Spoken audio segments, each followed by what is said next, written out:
Bom dia, meu querido aluno. Bom dia, minha querida aluna. E aí, tudo bem com vocês? Tudo tranquilo? Tudo ótimo? Tudo em paz? Eu espero que sim. Espero que vocês estejam bem, estejam se cuidando de seus familiares, cuidando das pessoas que fazem parte da vida de vocês. Eu sou o professor Denilson. É um prazer, uma alegria, uma honra, uma satisfação ter você nesse momento de aula de Sociologia, aula onde nós vamos revisar, fixar melhor os conteúdos que nós estudamos durante esse bimestre e se preparar para a avaliação bimestral. Então, eu peço, mais do que nunca, peço de você, meu querido, minha querida, muito foco nessa aula, muita atenção, tá? Que é uma aula extremamente importante porque vai possibilitar você fazer uma avaliação muito boa, ou melhor, uma avaliação ótima. Mas para isso precisa revisar, precisa fixar algumas ideias importantes dos conteúdos que nós estudamos. E você sabe que foram muitos conteúdos, tá? Muita aula, muita reflexão, muita coisa boa, muita coisa bacana que a gente estudou, que a gente refletiu, que a gente aprendeu. E agora a gente só vai rever, a gente vai só fixar melhor a informação, o conhecimento e fazer a prova da melhor forma possível. Então, eu espero que você esteja de fato disposto, esteja motivado, animado para acompanhar essa aula, assistir essa videoaula até o final. Então, muita atenção, se precisar, vá fazendo aí as suas anotações no seu caderno, porque isso facilita muito a compreensão de vocês dos assuntos. Ok, alunos? Conto com você, tá? Foco nessa aula, muita atenção, muita concentração, e eu tenho certeza que você está acompanhando, que você está estudando, você está se esforçando e o resultado vai ser ótimo, o resultado vai ser o melhor possível, tá? Então, mais uma vez, concentração e foco, porque tem muita coisa para a gente fixar, para a gente rever, certo, alunos? Então, acompanhe aí essa videoaula.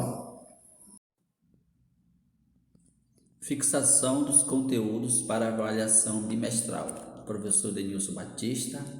Seja bem-vindo, meu aluno, seja bem-vindo, minha aluna. Então, queridos, acompanhem com atenção essa aula, essa revisão, tá bom? E se você acompanhar com atenção, você vai ver que você vai aprender muito mais, você vai fixar muito mais as informações, certo? E nosso primeiro conteúdo, nosso primeiro tema, né, que nós estudamos foi a ciência e seus procedimentos, tá? A gente viu que a sociologia é uma ciência nova, tá? E como toda ciência tem seus procedimentos, e a ciência de modo geral tem suas fases, tem seus procedimentos. E nós vimos aí alguns procedimentos da ciência, tá? A ciência do conhecimento científico, como a gente sempre fala e já estudou, já refletiu sobre essa temática. Então, tem o primeiro procedimento é a observação, depois tem as perguntas. A gente não faz ciência, a gente não estuda as ciências sem fazer perguntas. As perguntas são elementos importantes para a aquisição do conhecimento, para fazer ciência. E depois tem as hipóteses, tá? Depois tem os experimentos. Sempre, quando falar em ciência, você já sabe que para se confirmar de fato uma informação, uma ciência, esta precisa passar por experimento, tá? Depois análise e por último a conclusão.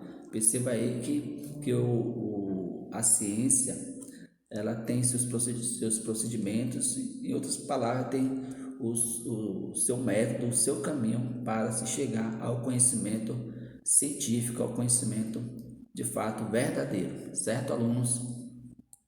E depois a gente refletiu do que trata mesmo a sociologia, o que é a sociologia, não é verdade? Assim como as outras ciências, a sociologia também tem um conjunto de conhecimentos já estabelecidos e faz uso dos princípios e métodos científicos. Então, já que é uma ciência, lógico que vai fazer uso dos métodos, dos procedimentos científicos. Ela parte de uma questão ou de um problema inicial. Lembra da questão? Toda a questão, toda a ciência levanta um problema. Constrói e testa as hipóteses, estabelece uma estratégia para responder à questão ou ao problema inicial, coleta de forma sistemática e evidências empíricas, e pode ou não fazer experimentos. Então, quando se fala de evidências empíricas, está falando de experimentos, tá? Então, veja que um item muito importante são as experiências, que na ciência a gente fala de evidências empíricas. O diferencial da sociologia é seu objeto de observação, Em outras palavras, o que a sociologia estuda, certo? Ela pode ser definida como estudo das relações sociais. Então, a sociologia ela estuda as relações sociais, inclusive aquelas do mundo virtual, tá? O nosso contexto, né? Então, tudo que trata a vida em sociedade, as relações, a convivência humana é, de certa forma, objeto de estudo da sociologia. Inclusive, aliás, a sociologia abrange desde pequenos fenômenos, como um grupo de casais, até fenômenos amplos como o casamento. Então, quando se fala de fenômeno, tudo aquilo que diz respeito ao ser humano, casamento, às sociedades, às instituições, tudo, todos, todos esses grupos, vamos pensar assim, são objetos, elementos de estudo da sociologia. Então, a sociologia de fato estuda os fenômenos sociais, tá? Professor, para ser mais claro, o que é um fenômeno social? Tá aí, um grupo de casais ou uma cerimônia de casamento, os grupos organizados, grupos sistematizados, as instituições e assim por diante. E olha que diz: a sociologia estuda e explica tradições, normas, crenças e costumes praticados e reproduzidos na vida em sociedade. Então veja que o objeto da sociologia é muito amplo, né? Estuda as tradições, as normas dessa tradição, as crenças, os costumes, os valores. Então, em cada sociedade, em cada grupo, vamos pensar sociedade que ela envolve muita coisa. Em cada sociedade existe o quê? As tradições, existem as culturas, e toda tradição, toda cultura, toda instituição tem o quê? Tem suas normas, tem suas crenças, tá? Então, tudo isso a sociologia estuda, certo? Empíricas, tá aí a palavra empírica, né? Que deriva de experimento ou da observação da realidade, tá? Estudo das relações sociais. A origem etimológica da palavra sociologia é a união do radical latino, né, socius, que indica o social, com o radical grego logos, que significa estudo. Então, o estudo da sociedade, né, o estudo. Então, o logos sempre é estudo, certo? Então, a sociologia estuda de fato a sociedade, as sociedades, tudo que as sociedades compõem, que é a crença, as tradições, os valores, os costumes e assim por diante. Certo, alunos? Vamos continuar, vamos avançando. Depois a gente falou, né, de um tópico importante no livro de vocês, que fala sobre o senso comum, tá? É um tipo de conhecimento que vamos acumulando no nosso dia a dia. Trata de um conhecimento intuitivo, espontâneo, de tentativas e erros que construímos na nossa vida diária. Sem esse conhecimento seria muito complicado viver. Na verdade, senso comum todo mundo tem, né? Todo mundo tem um pouco do senso comum, tá? Porque não é todo mundo que sabe de todas as ciências, tá? Tem pessoas que é doutor numa área, conhece muito bem, cientificamente, conhece muito bem daquela área que a pessoa estudou, que a pessoa se esforçou, pesquisou. Porém, tem outra área que a pessoa não estudou, praticamente não sabe de nada. Então, o que ela sabe sobre essa área que ela não estudou é senso comum, conhecimento adquirido, acumulado no dia a dia, tá? E vocês sabem que o senso comum, ele faz parte, como tá aí no texto, faz parte do nosso dia a dia. A gente não pode negar esse conhecimento. Lembrando, conhecimento não é senso comum, não é conhecimento científico. É uma forma de conhecimento que a pessoa adquire sem precisar ir para a escola, sem precisar ir para uma faculdade, adquire com a sua experiência no dia a dia, certo?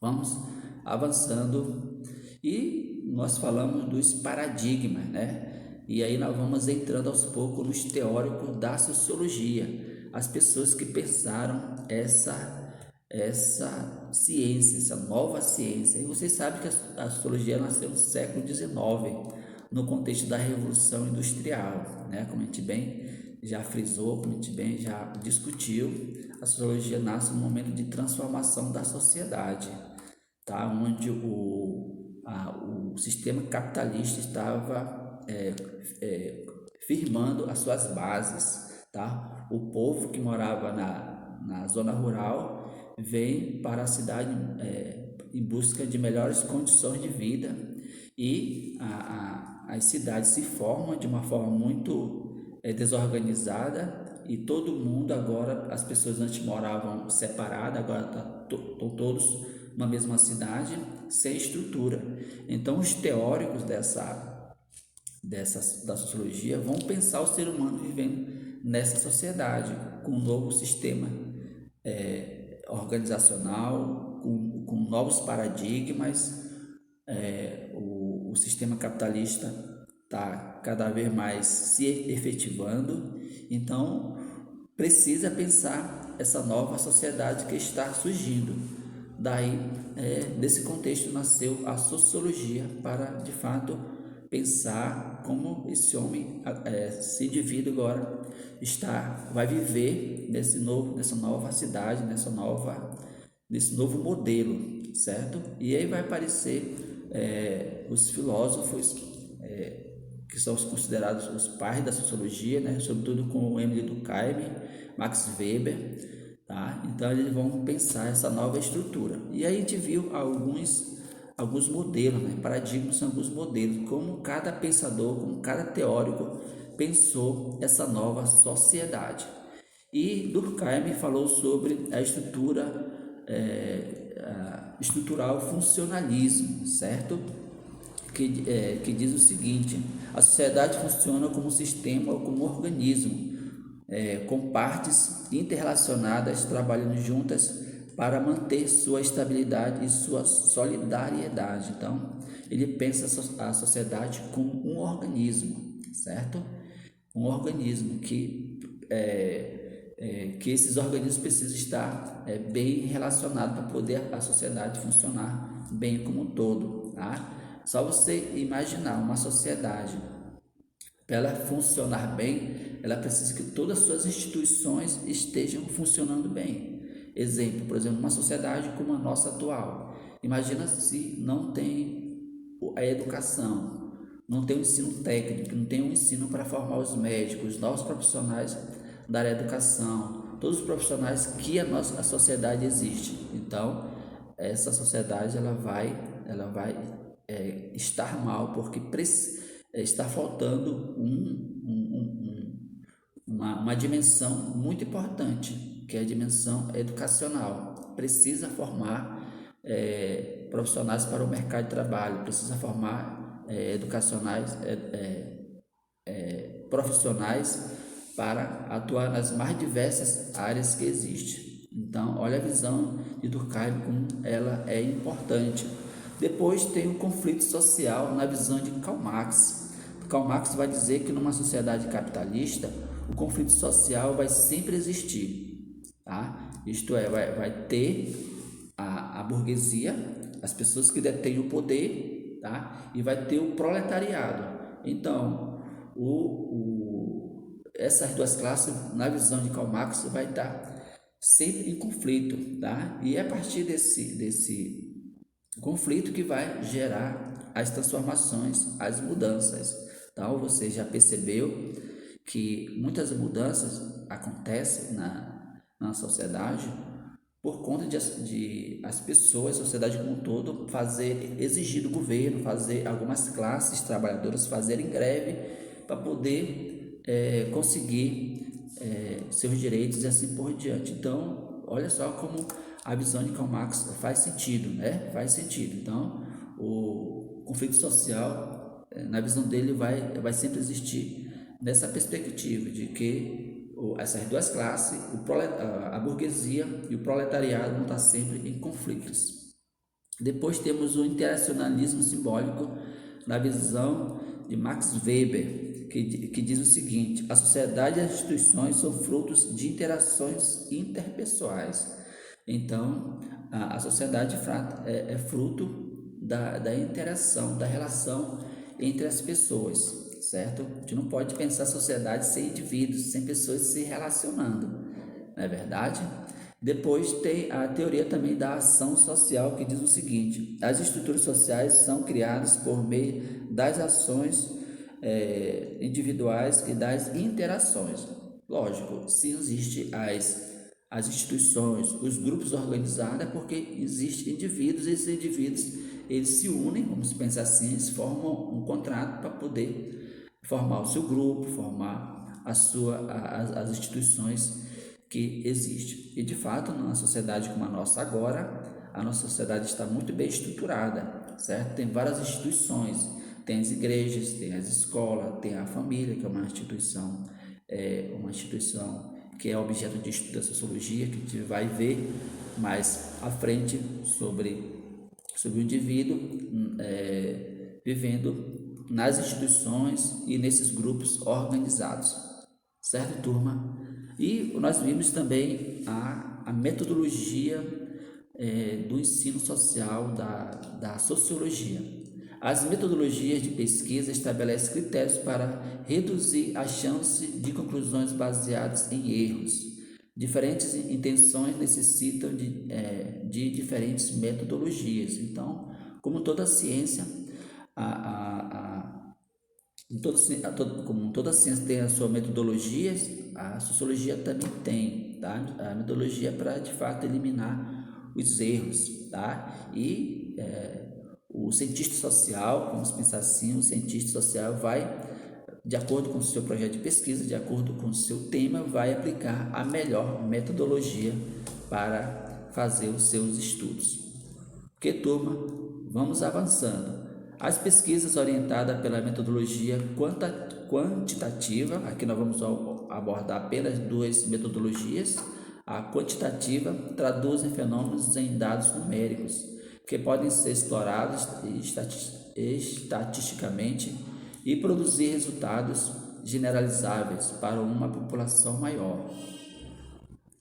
As pesquisas orientadas pela metodologia qualitativa explicam como e por que determinado fenômeno acontece em um contexto específico. Então, como eu já falei para vocês, de acordo com o projeto, vai se aplicar uma dessas duas metodologias. Ok, turma? Vamos avançando. Socialização. Esse sim é um tema muito importante que a gente discutiu na sociologia, né? Um tema que tem muito a ver com o nosso dia a dia, com a nossa vida. Os sociólogos apontam para duas fases de socialização. Vamos ver. A socialização primária se dá da infância, a socialização primária se dá da infância, sendo o período mais intenso de incorporação cultural e quando aprendemos a língua e os padrões básicos de comportamento. A família, nos mais diversos modelos, é a principal agente de socialização dessa fase. De fato, o primeiro grupo social que o indivíduo tem, o primeiro contato é a família, por isso que é a socialização primária. É na família que aprende os valores, a língua, os padrões de comportamento e assim por diante, certo? Então, A família é o primeiro grupo social com o qual o indivíduo tem contato. Depois tem a socialização primária. Na medida que esse indivíduo vai crescendo, vai desenvolvendo, ele vai sendo inserido em outras socializações, em outras instituições, podemos dizer assim.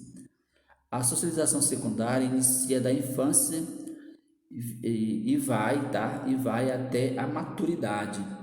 Nessa fase, outros agentes de socialização assumem a responsabilidade, como a escola. Então, a pessoa vai crescendo, vai entrando em contato com outros grupos, com outros agentes, e de acordo com a sua fase, de acordo com a sua maturidade, o indivíduo vai assumindo responsabilidade, ele vai interagindo mais com a sociedade de modo geral, certo? E depois da família, né, o indivíduo tem logo em seguida contato com a escola, né? Então, é o segundo grupo com o qual o indivíduo tem contato, é a escola, e assim ele vai avançando. Ressocialização, que ocorre quando as circunstâncias da vida mudam drasticamente, envolvendo o aprendizado de novas habilidades e normas, tá? A gente vai verificar em que contexto acontece essa ressocialização. Acontece quando as circunstâncias mudam drasticamente. Os humanos são inerentemente sociais. A falta de interação com outros de nossa espécie é bastante prejudicial, por isso limita nossas chances de sobrevivência e nosso desenvolvimento cognitivo. Alunos, vocês sabem que o ser humano é por natureza um ser social, um ser político, né? E o ser humano fora da interação, fora do contexto social, ele não sobrevive por muito tempo, como a gente já viu exemplos, não é verdade? Então, nós vimos a questão da ressocialização, né?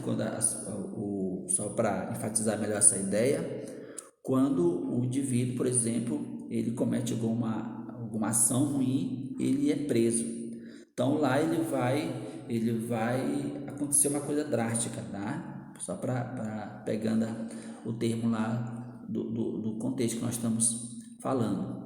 Lá ele vai construir um novo eu social, ele vai ser convidado para construir um novo eu social.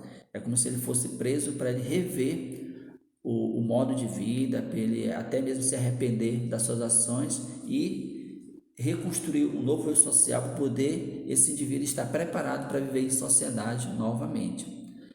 E aí nós falamos da construção do eu social, né?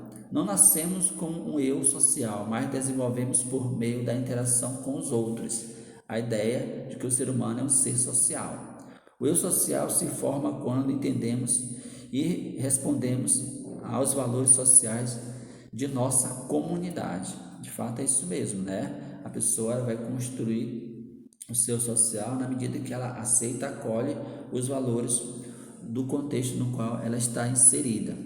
A linguagem está presente na vida dos humanos desde a primeira infância. Então, a linguagem é um elemento importante. Gesto, tá, pessoal? Gestos e expressões similares podem ter significados diferentes, dependendo da sociedade em que são utilizados, né? Então, de acordo com o contexto no qual o indivíduo está inserido, os gestos, a linguagem, o comportamento vai ser de uma forma, tá? Então, no meio digital, você sabe muito bem como é esse mundo digital, né? Como acontece a socialização, como acontece as relações. Por meio da linguagem, que nomeamos tudo o que nos cerca. Então, vejo como a linguagem é um elemento importante, que por meio dela a gente nomeia, a gente tem conceito das coisas, a gente conhece a realidade, o contexto social por meio da linguagem. Isso só para enfatizar que a linguagem é um elemento importante na construção do eu social. Status e papéis sociais é o lugar ou a posição que indivíduos ocupam na estrutura da sociedade. Esses status não são fixos. Status e papel social andam entrelaçados. O papel social é um conjunto de expectativas socialmente definidas, tá? A gente vai ver melhor isso para frente. Exemplo tá aí, um exemplo para a gente entender melhor o status social. Professor e aluno. As formas de desempenhar os dois papéis de professor e de aluno foram sendo negociadas entre si e com a sociedade em geral, tá? Então, o ser professor é exercer um papel social e aluno também. Então, isso foi construído. Nunca existiu professor, nunca existiu aluno, não da forma como a gente tem hoje, tá? De uma forma organizada, de uma forma estruturada. Então, de acordo com o contexto e de acordo, sobretudo, alunos com a necessidade do meio, de acordo com a necessidade, vai se criando os status sociais e os papéis sociais. Então, o exemplo é esse agora que nós estamos tendo, né? Aula virtual, aula online. Então, é uma forma de a gente exercer o nosso status, o nosso papel social. O modo de ser professor e aluno muda com o tempo, né? A forma de exercer ser professor e ser aluno, isso vai mudar com o tempo, de acordo com a necessidade, como já falei. As funções de alguns papéis sociais mudam de acordo com sua utilidade, ainda tem esse detalhe ainda, tá? Ainda tem esse detalhe. Se não é mais útil um papel, uma profissão, então deixa de existir, entra outras, em virtude de outras utilidades. Nós agimos de maneira diferente a depender do papel social que desempenhamos. Uma das maneiras é o que se chama de segregação de audiência. Muita atenção para esse termo. Termo que corresponde à mudança de comportamento de acordo com o grupo com o qual nos relacionamos. Eu até já citei o exemplo, né? Quando você está com seus amigos, as pessoas da mesma faixa etária que você se comporta de um jeito, você se relaciona de um modo. Se você está com pessoas adultas, com professores, você vai se comportar de outro jeito. Veja como essa reflexão é importante. Culturas e identidades culturais, é um tema também é muito importante que a gente falou sobre culturas, né? Tem muito a ver com o nosso modo de ser, com o nosso dia a dia, com o nosso costume, com os nossos valores. A cultura é um elemento primordial da nossa humanização. Então, isso aí é um termo muito importante que a gente não pode deixar de entender bem. A cultura é um elemento primordial, muito, muito importante da nossa humanização. Tá? Então, na medida que o ser humano vai adquirindo a cultura, vai adquirindo conhecimento, vamos pensar assim que ele se torna mais humano, mais humanizado. A cultura consiste nos valores e nas tradições de uma sociedade ou de um grupo social. Então, falando em cultura, a gente está lidando com valores, com crenças, com normas, com regras, tudo aquilo que é importante em uma sociedade, certo? Antropologia, né, como vocês viram, é uma ciência social muito próxima da sociologia. É um conjunto de métodos de pesquisa, explicações e interpretações sobre a alteridade. Então, a antropologia é uma ciência que se preocupa muito em estudar as tradições antigas, para saber como elas viveram ou vivem, né? E sempre considerando a alteridade, isto é, respeitando o modo diferente de ser de outras tradições, de outras culturas e assim por diante. Então, o termo alteridade é um termo que você não pode esquecer, viu, alunos? Respeito às diferenças. Então, é só você fixar essa ideia. Falou em alteridade, entenda que é respeito às diferenças. Aquela pessoa, aquela estrutura, aquela cultura que é diferente da sua. Pensamento eurocentrista, tá, pessoal? Os europeus eram considerados superiores, então existiu, né?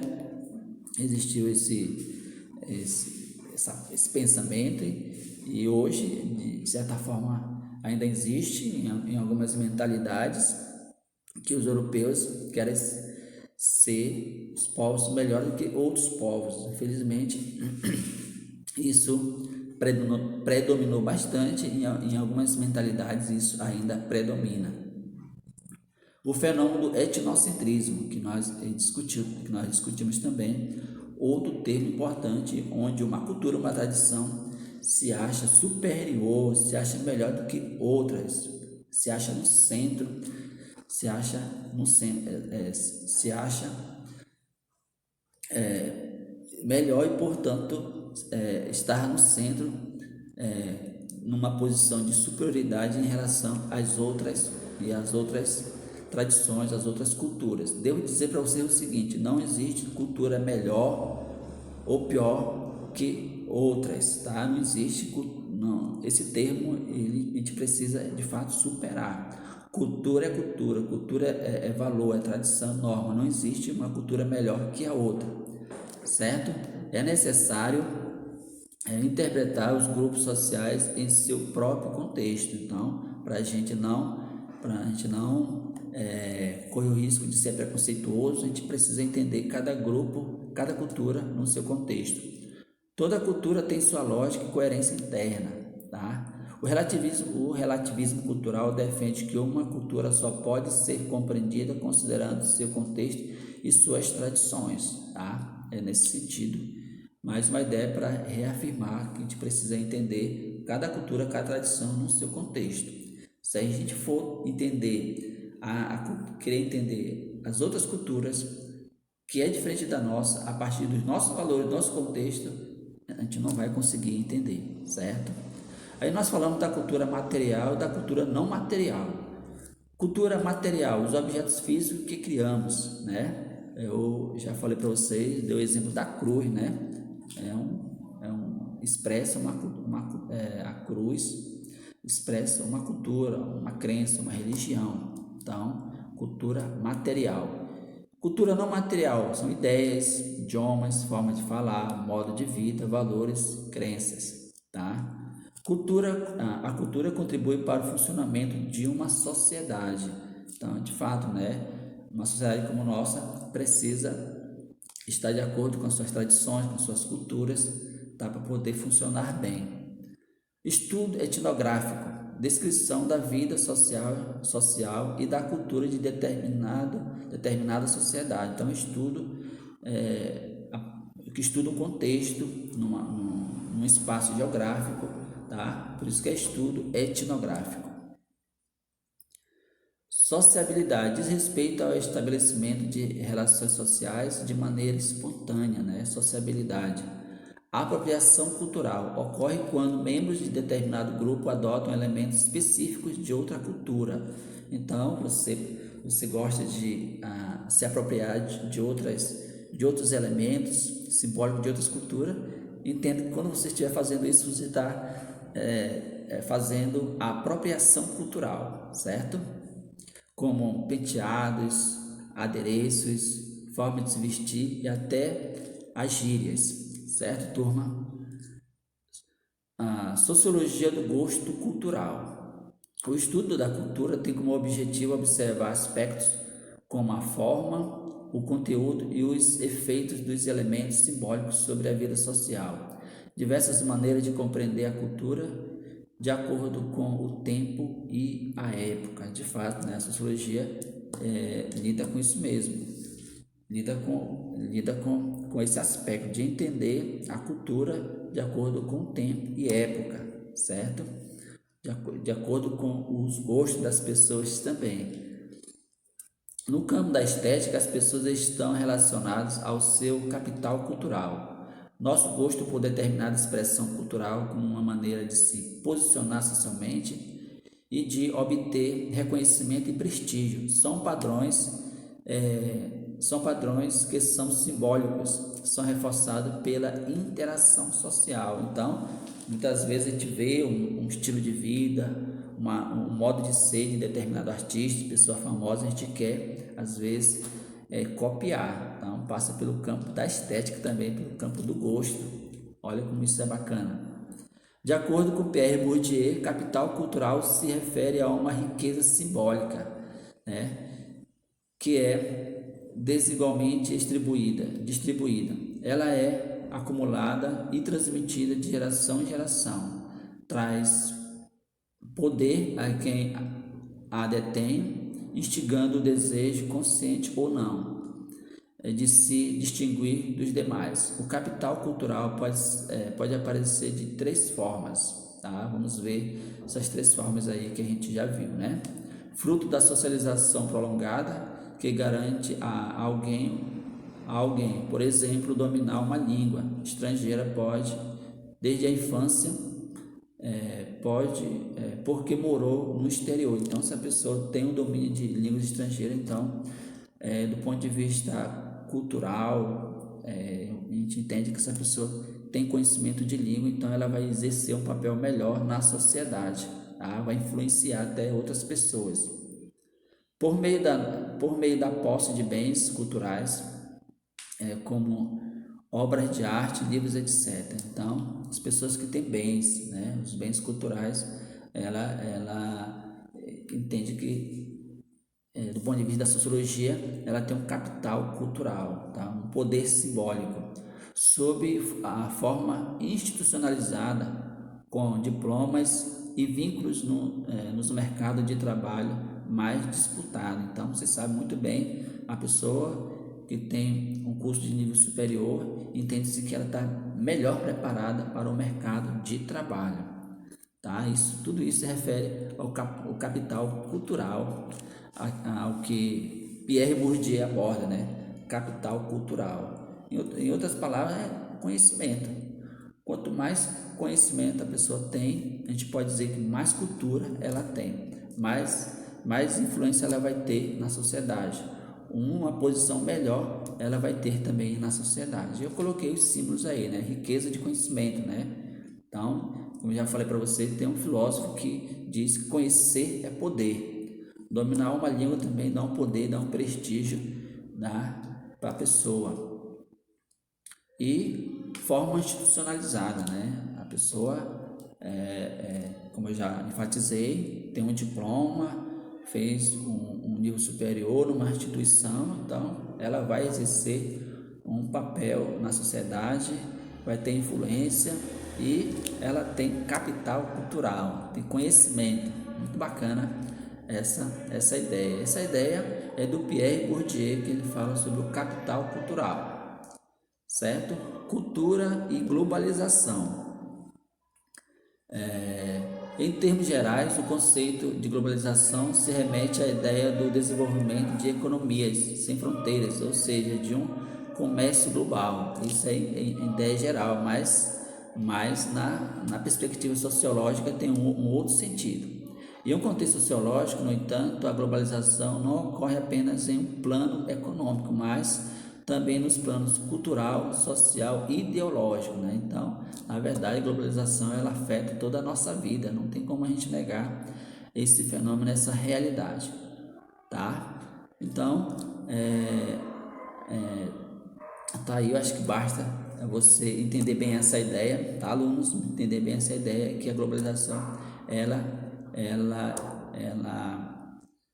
ela contempla toda a nossa vida. Todo mundo precisa da economia, do poder econômico, todo mundo tem cultura, todo mundo lida com ideias, né? Das mais diversas ideias possíveis. E cabe cada aluno, né, olhar o poder ideológico, as ideias de uma forma crítica, tá? Para a gente não se enganar. Turma, é muita coisa, entendo, compreendo, mas é necessário. Peço que você revise mais em casa, leia mais os conteúdos, tá? E coloquei aí o gabarito das questões da aula anterior, das questões que eu passei no livro de atividades, tá? Confira aí direitinho, se você veja onde você errou, onde você acertou. Então, confira aí as questões, tá aí o gabarito que eu coloquei para você. E você vai responder em casa, tá? O exercício de fixação em PDF. Então tá aí algumas questões aí para você fixar melhor algumas ideias, para você se preparar cada vez mais para a avaliação. Pense que você está preparado, porque se você estudou, você se dedicou, você fez as tarefas, confie em você, confie no seu potencial, porque você é capaz, tá bom? E estude mais, sempre eu peço para você estudar mais. Quanto mais você estuda, mais conhecimento você adquire, mais preparado você vai estar para a prova e mais preparado você vai estar para o bimestre que vem. Certo, alunos? Um grande abraço do professor Denilson. Termino por aqui. Até o outro momento, se Deus quiser.